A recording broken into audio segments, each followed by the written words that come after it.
Malala, we're so excited that you are with us. I think you have been a storyteller, in many ways, wanting to make sure that your story is heard, but other stories of women and girls are shared around the world. And now you're out with possibly your most personal work yet. Tell me what it's like to put out this memoir. Well, first of all, Jenna, it's truly an honor to be here with you.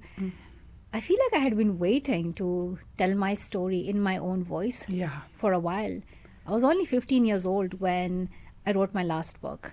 And I wanted to show that part of me beyond headlines and beyond the titles I had received. And so I have had many more experiences since then, not just some global recognition, which I received when I was still in coma, by the way. Like, I had no idea what people were thinking of me, if anybody had even heard my story, what had happened, like I was attacked by the Taliban.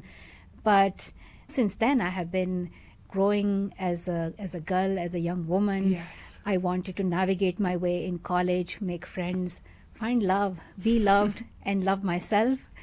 And I talk about mental health. I talk about all of these personal experiences which have affected me in many ways. And it's about me getting to know myself. And I know how many young people out there might be in the same place where they are navigating their way. And I think this story may help somebody out there. So this is me basically reintroducing myself. And I hope the story resonates with many people. Yeah, I mean, you've said that, and I think this is what you just alluded to, the world doesn't really know the real you. And that this is vulnerable and personal because, as you said, you were still in a coma when some of this recognition came. Yes. And you also wrote that a lot of the world knows you for the worst thing that ever happened to you, which must be a really strange irony. So I feel like this is sort of a reintroduction, like you said.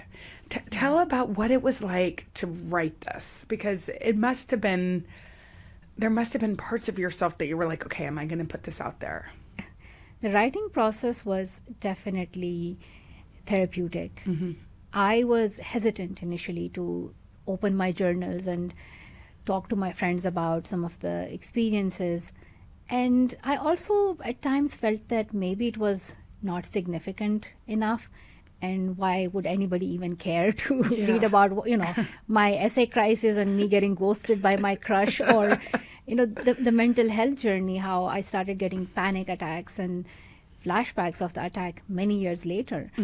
But when I started the process of writing, I realized that there is so much about a person who is still yet to know themselves that I think it's good to share it with others because I want to tell people out there that they're not alone.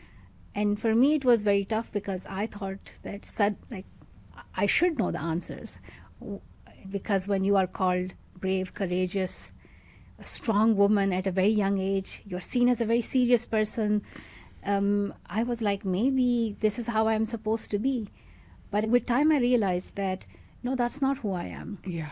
I, as a kid in Pakistan, was a funny, mischievous person, and I want to make friends. I want to find that surrounding where I feel comfortable, where I don't feel judged, where I can be myself. And I found that with the friends in college. And I found that through just meeting new people and letting myself have the experience. So I wanted to try new things. And college was actually the first time where I felt nobody was watching me. Yeah. So in that, you could be a bit more rebellious and try new things. And you write about it. And I think the whole memoir is kind of this discussion on, you, of course, are beloved by many, but you're human. And you write about that juxtaposition between being a role model, which you take seriously, I know, but also being a young woman at Oxford and allowing yourself, to fail, allowing yourself to make mistakes. Yes. What was that? What were those first couple of years like for you? Oxford was not just a period of my education. It was a time where I found the most incredible friends and where I found more about myself. Yeah. there were ups and downs, crazy nights, essay crisis, but that was all part of the experience. If I think about the Malala who had just finished her school, and what she wanted from university was just go to university, study, be in the library, get good grades, and move on to work after that. But when I joined college, I realized that it was revealing to me that there is so much more to life that I need to experience, and I should not see education and learning being limited to books and your time in the library. So often time when I would be in the library and I would look outside, my friends chatting and giggling, I'll close my book, run towards them and say, hey, so what are we going to do this afternoon? What are we doing this evening? And I loved trying new things. Like I went for rowing. I mean, I've never done it after that, but I went to a club with my college friends for the first time. Mm-hmm. I don't think I could ever plan that for myself, but just looking at the disco balls and the light and the music and just feeling free to live those moments was an unforgettable experience. And friends made college beautiful, and college is just a short period of your life, but it's what you carry with you after that. Yes. And it's friends. Yeah. It's friends who stay with you forever. Yeah. And you write about some of them, you know, that at that period when you got to Oxford, a lot of people saw you as this role model. They knew what you had done, what you had fought for.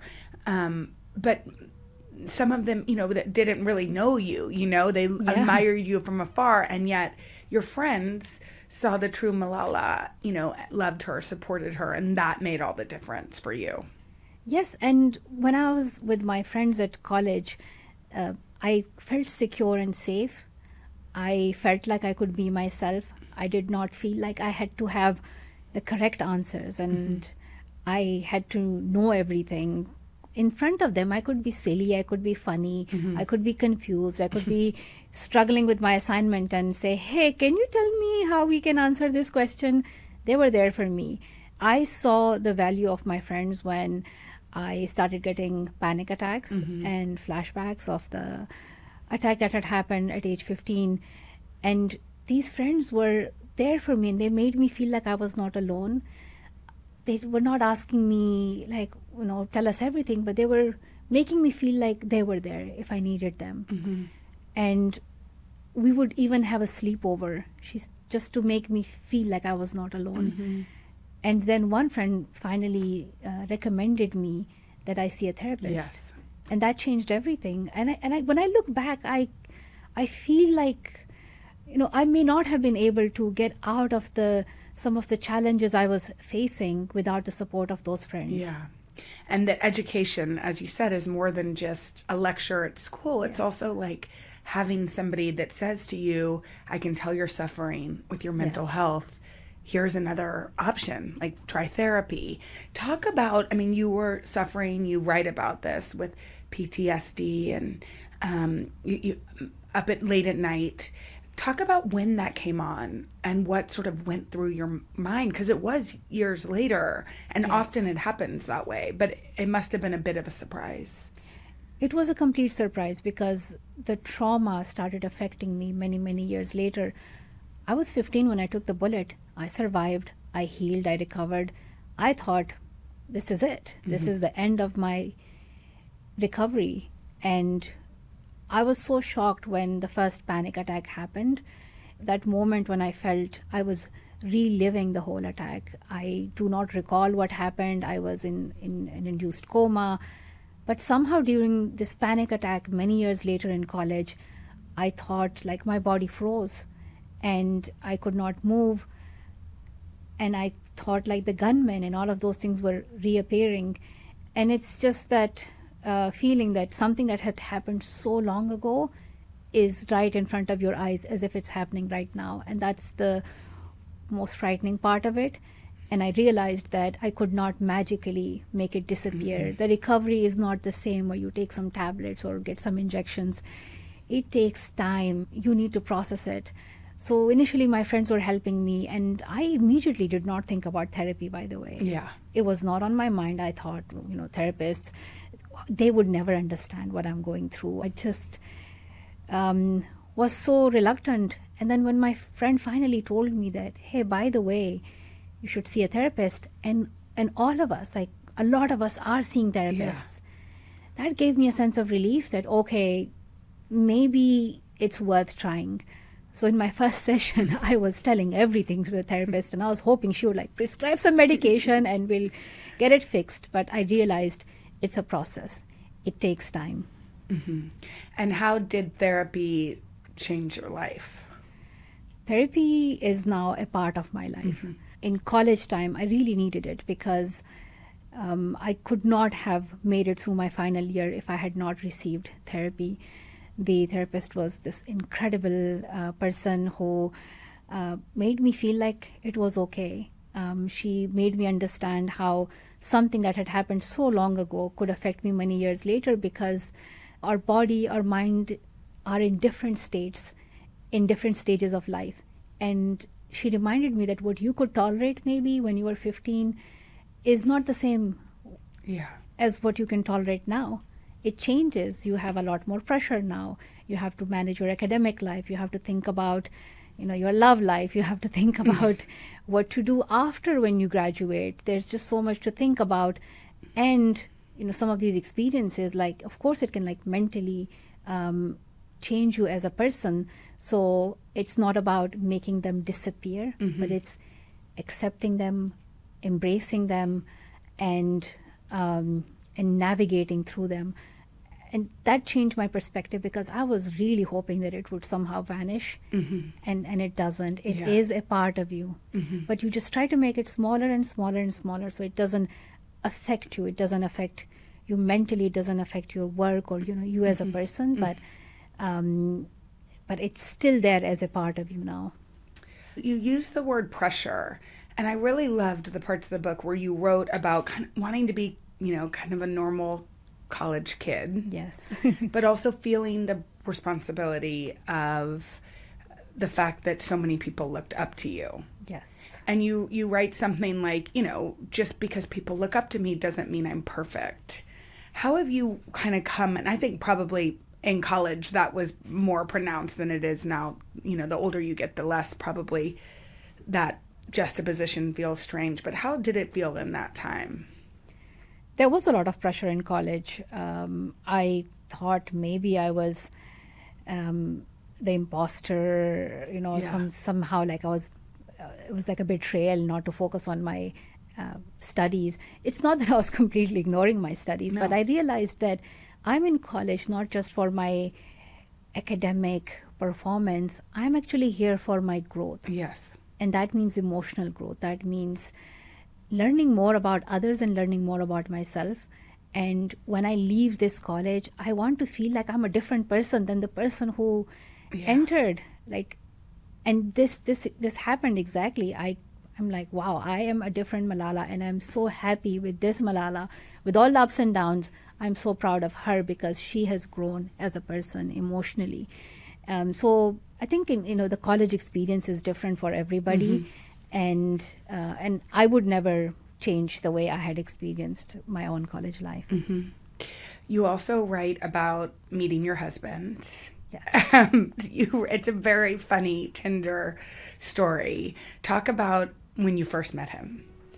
Yeah, this handsome, good-looking guy, definitely my type, with trimmed beard, and he was tall and, very smart. I got distracted. I was like, who is this? Who is this guy? I met him through some friends. We went for go-karting in our first meeting. He was still a stranger to me, but good-looking.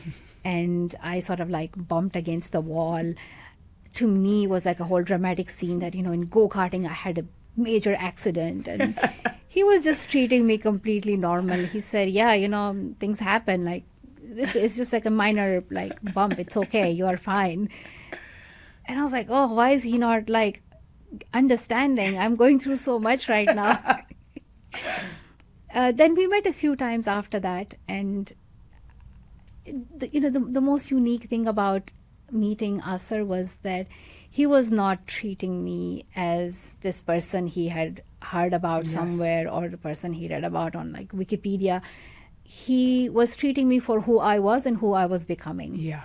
And I loved that. Yeah. So we connected instantly. We enjoyed each other's sense of humor. I mean, it's the beginning.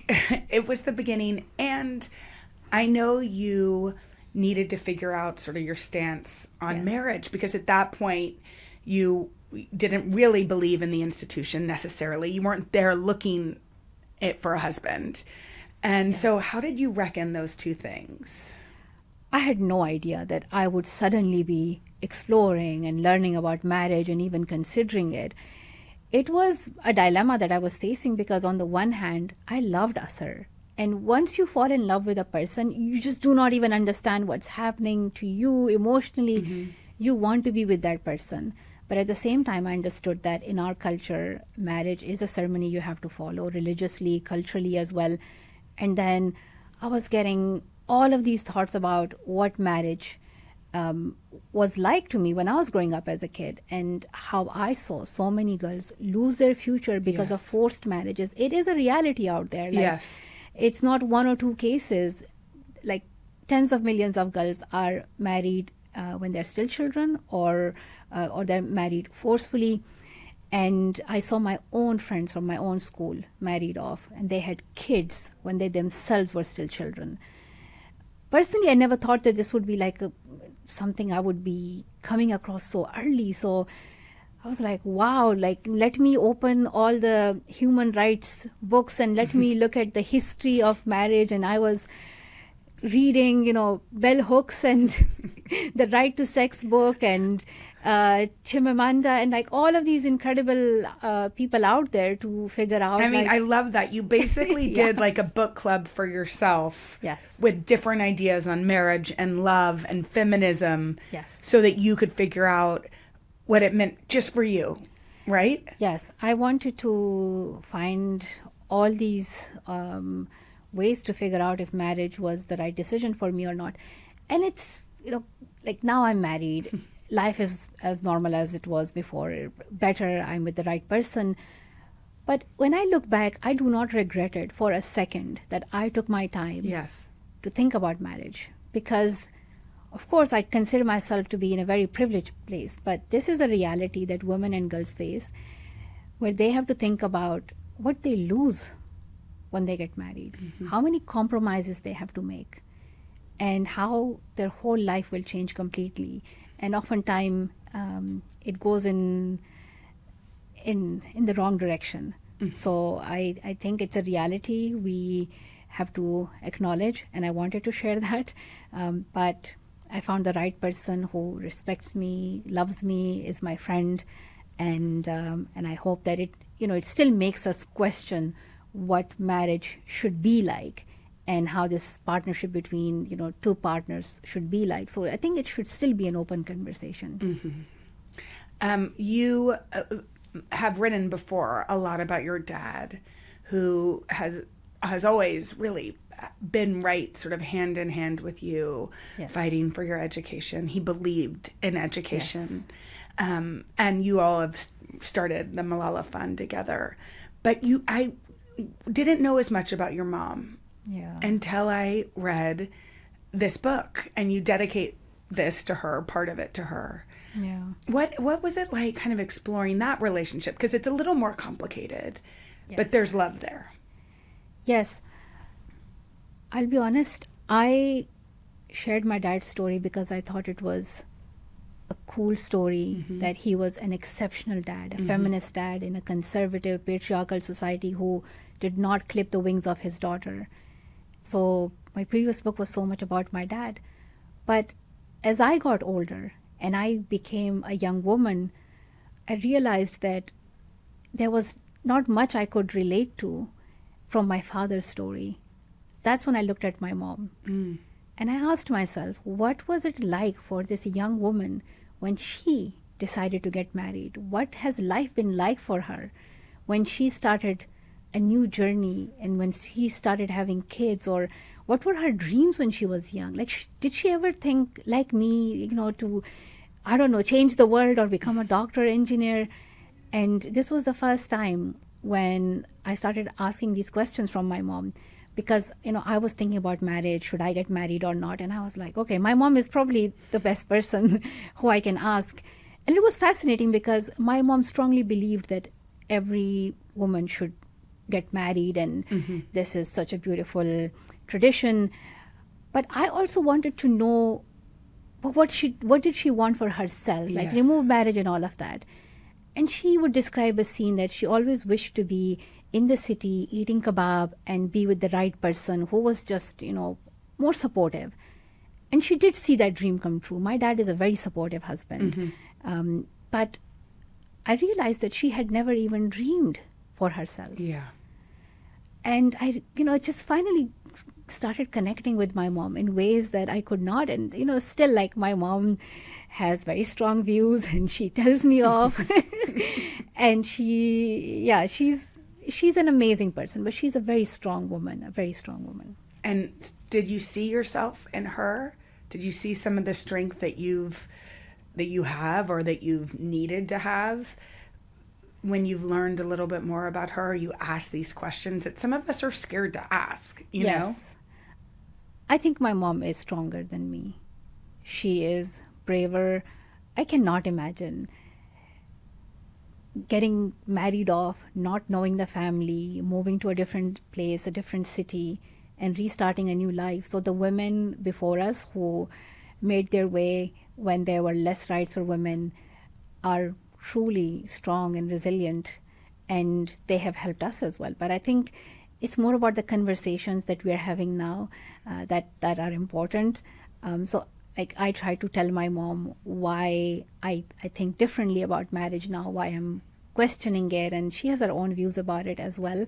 But I think in the end, your mom wants to see you happy. Yeah. That's the most important thing.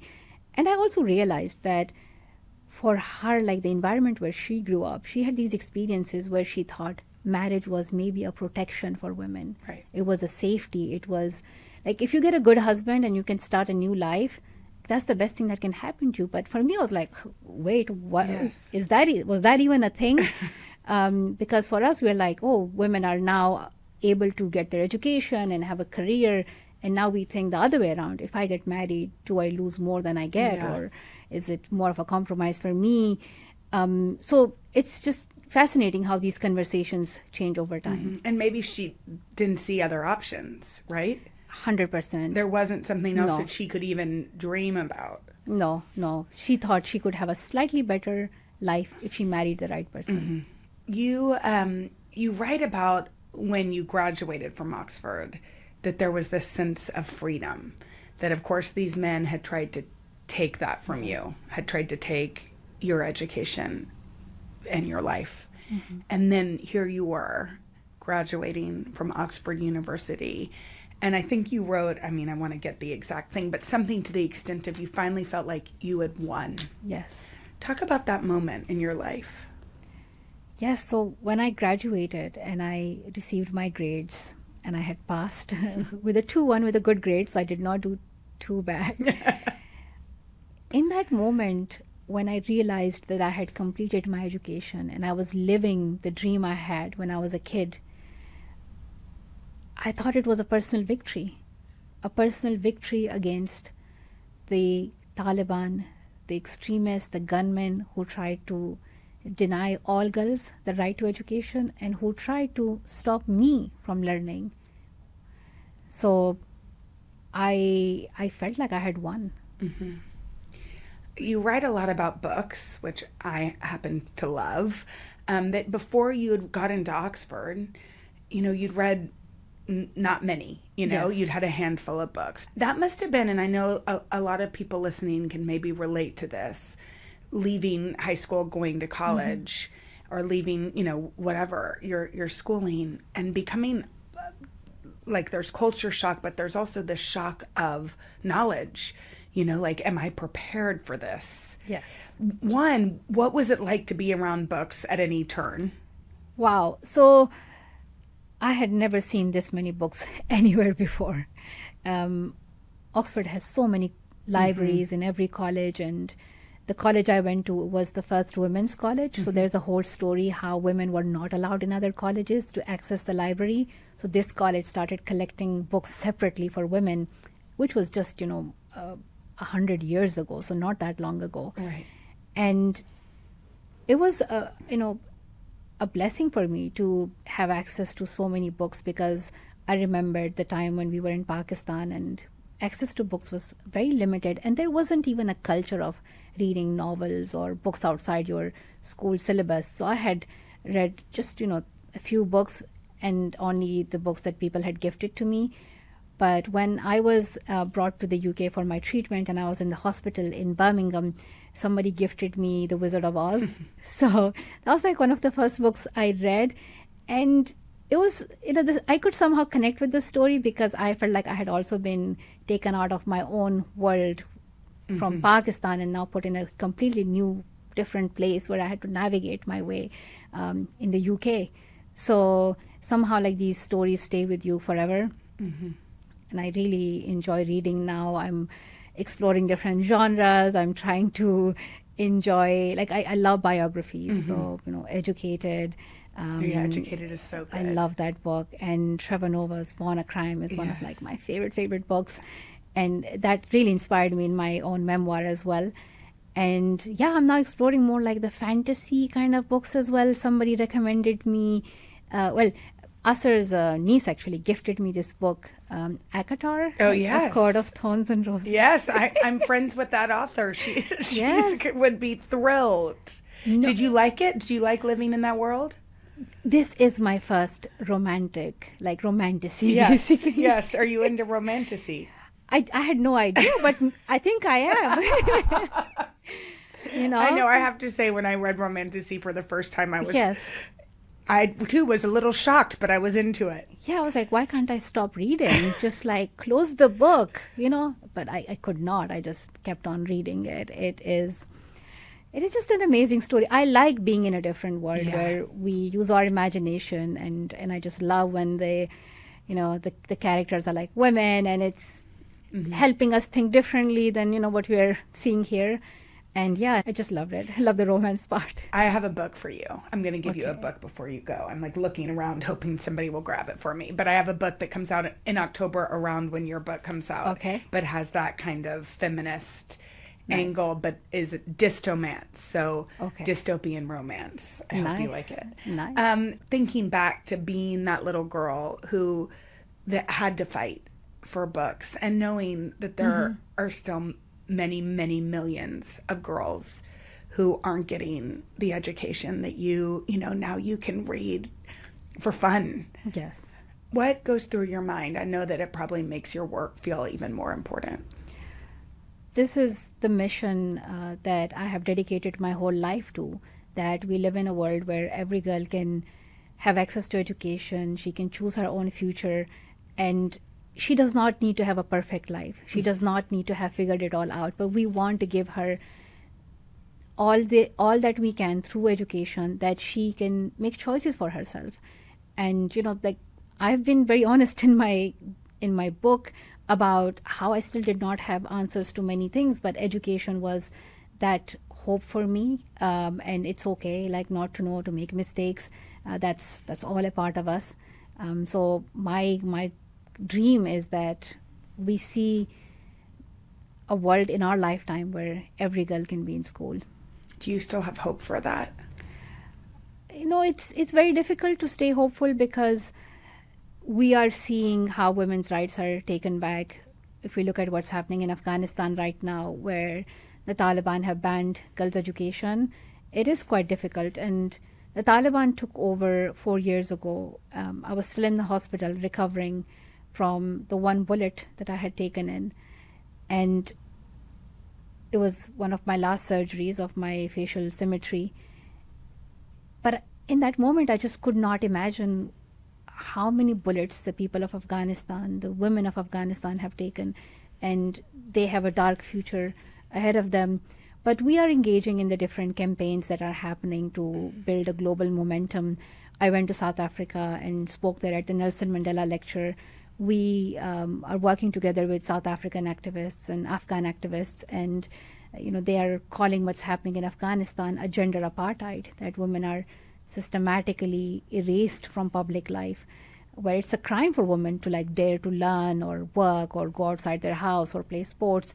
So it's just a reminder to all of us that we live in a very fragile world, and we need to remind ourselves that we need to do everything that we can to be there for people who need us right now. So we are supporting the Afghan activists who are providing alternative education in the country, who are leading these campaigns, just to make sure that we are there for each other, that we share, we are there in solidarity with each other. Mm-hmm. This was really your journey growing up through Oxford and becoming a woman, falling in love, all of that. Are there still things on your to-do list, still things you hope to do?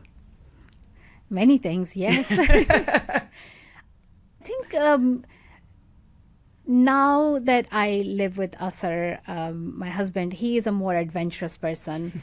I think if he weren't in my life, I would have just been sitting for the rest of my life. I loved sitting, was not trying any activity or sports. And now I'm playing golf, paddle tennis, taking cricket lessons, pickleball. I think if it's some skydiving or something, I don't know. I'm that scares me for now, but I feel like I'm becoming a more adventurous person, and I like that. I like to have these different new experiences because it just changes you as a person. It makes you more prepared and more resilient. And it's just fun when you are doing it with the person you love. Mm-hmm. I know, that is so fun. I mean, all of those sports. Yes. I get it. I like to sit and read too. Yeah. I mean, that we can never take away. That we can never take away. Yes. There's a beautiful part in your book that I wanted to end with where you write about how when you were growing up, books were like fireflies. Yeah. You couldn't just wish them to come into your hands. Mm-hmm. They were magical too, is what I read from it.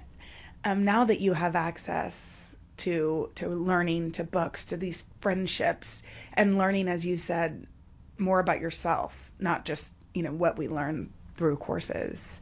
How, when you look back at that young girl who went through such trauma, do you see yourself as brave now, and the rest of the world sees you? Do you see you as evolved? How do you see her?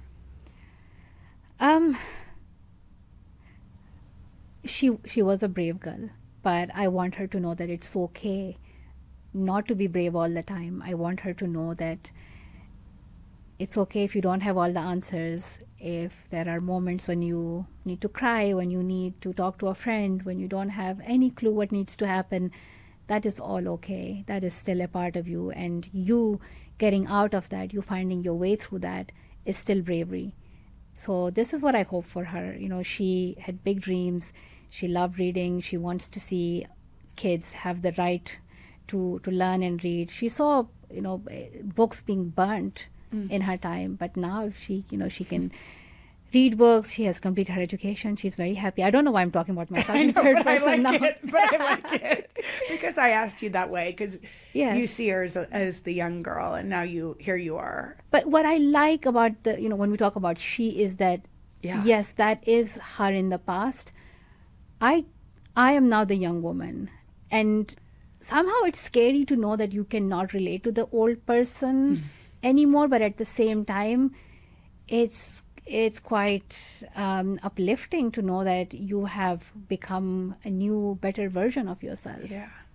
And when you said she too, I kept thinking about all the other girls who I know you devote your life to. Yeah, thank you. Thank you. Hey, thanks for watching. And don't forget, you can catch the Today Show every morning on NBC, or take Today when you're on the go. Just follow the Today podcast on Apple Podcasts, Spotify, or wherever you listen.